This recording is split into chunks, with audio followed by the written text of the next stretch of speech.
question is, how do I direct a scene if the scene is only about getting up some information across to the audience and there's no conflict? Okay, there does need to be conflict in every scene. If there is no emotional event in the scene, then you will have to take it out when you get to the editing room. It won't work. Anytime you find yourself saying about a scene, this is for information, this is to help the audience understand the plot, or, oh, here's a real red flag. Anytime you find yourself saying about a scene, this is a pretty straightforward scene, then all that means is you've got a lot more work to do. You've got a lot more work to do to uncover the subtext of that scene. In order for the plot events of a scene to work, or in order for the information to get put across to the audience, there has to be an emotional event in the scene. Another way of saying an emotional event would be a personal event, something that happens between the characters, a change in their relationship. It could also be called a relationship event. It's some way, one way to look at it is, how is the relationship between these two characters different at the end of the scene than it was at the beginning of the scene?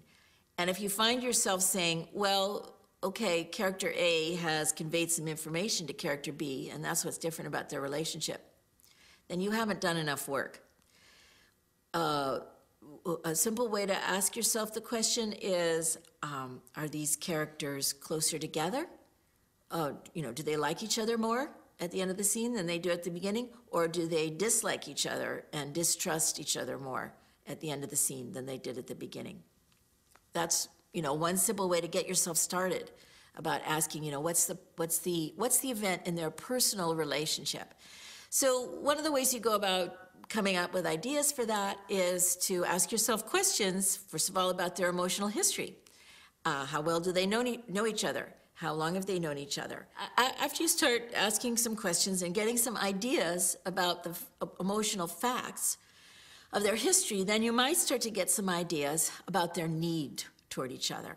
A need toward each other is another way of talking about the objective, which is another way of talking about a verb. An emotional objective is in the verb family, very helpful family for directors and for actors, is to think about what the character is doing emotionally or what the character wants emotionally.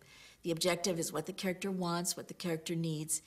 And these are ways to create conflict, create an emotional event. If somebody needs something from one person, the other person needs something else, whether or not one gets it or the other doesn't get it, that can be an emotional event, something that happens. One of them suffers, a loss of face in the other one's eyes, or a loss of intimacy, or a loss of respect.